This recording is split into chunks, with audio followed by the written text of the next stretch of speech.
Hi everyone. Summer ಆಗಿರೋದ್ರಿಂದ ಎಲ್ಲರೂ ಒಂದ್ಸಲ ಊರಿಗೆ ಹೋಗೋಣ ಅಂತ ಪ್ಲ್ಯಾನ್ ಮಾಡ್ಕೊಂಡು ಹೋಗಿದ್ವಿ. ಈಗ ಹೋಗಿರೋ ಅಂಥ ಟೈಮಲ್ಲಿ ನಾವು ಹೊಲಕ್ಕೆ ಹೋಗಿ ಬರೋಣ ಅಂತ ಅಂದ್ಬಿಟ್ಟು ಹಾಗೆ ಹೋಗೋ ಟೈಮಲ್ಲಿ ಈ ಗುಲ್ಗಂಜಿ ಗಿಡ ಕಣ್ಣಿಗೆ ಬಿತ್ತು. ಗುಲ್ಗಂಜಿ ಗಿಡ ನೋಡಿ ಈ ಥರ ಇರುತ್ತೆ. ಅದರಲ್ಲಿ ಗುಲ್ಗಂಜಿ ಅಲ್ಲಲ್ಲೇ ಇದೇ ಥರ ಅವರೆಕಾಯಿ ನೋಡಿರ್ತೀರಲ್ಲ ಅದೇ ಥರ ಸ್ವಲ್ಪ ಚಿಕ್ಕದಾಗಿರುತ್ತೆ.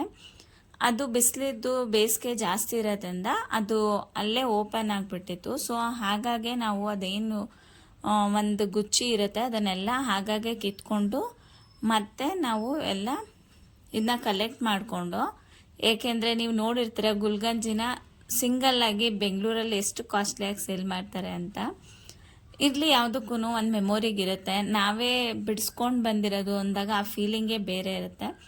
ಅದಕ್ಕೋಸ್ಕರ ಎಲ್ಲ ಕಲೆಕ್ಟ್ ಮಾಡಿಕೊಂಡು ಆಮೇಲೆ ಎಲ್ಲರೂ ಮತ್ತೆ ನಮ್ಮ ಹೊಲ ಏನಿದೆ ಅದೆಲ್ಲ ನೋಡಿಕೊಂಡು ರಿಟರ್ನ್ ಮನೆಗೆ ಬಂದ್ವಿ. ಬಂದಮೇಲೆ ಅದನ್ನೆಲ್ಲ ನೀಟಾಗಿ ಒಂದೊಂದೇ ಹೀಗೆ ಬಿಡಿಸ್ಕೊಂಡ್ವಿ. ಎಲ್ಲರೂ ಸೇರಿ ಹೀಗೆ ಬಿಡಿಸ್ಕೊಂಡು ಎಲ್ಲ ಮಾತಾಡ್ಕೊಂಡು ಕೂತಿದ್ದು. ಅದಾದಮೇಲೆ ಏನಿತ್ತು ಇದನ್ನೆಲ್ಲ ನಾನು ಒಟ್ಟಿಗೆ ಕಲೆಕ್ಟ್ ಮಾಡಿಕೊಂಡು ನಮ್ಮೂರಿಗೆ ತೊಗೊಂಡು ಬಂದೆ. ಅದು ನಾವೇ ಬಿಡಿಸಿರೋ ಗುಲ್ಗಂಜಿ ಆಗಿರೋದ್ರಿಂದ ಆ ಫೀಲಿಂಗ್ ತುಂಬಾ ಅಲ್ಟಿಮೇಟ್ ಆಗಿದೆ. ಇದೇ ಥರ ಸಣ್ಣ ಪುಟ್ಟ ಮಾಹಿತಿ ನನಗೆ ಸಿಕ್ತಾಗ ನಿಮ್ಮ ಜೊತೆ ಶೇರ್ ಮಾಡ್ಕೋತೀನಿ. ಸೊ ನನ್ನ ಪೇಜ್ನ ಫಾಲೋ ಮಾಡಿ. Thank you for watching.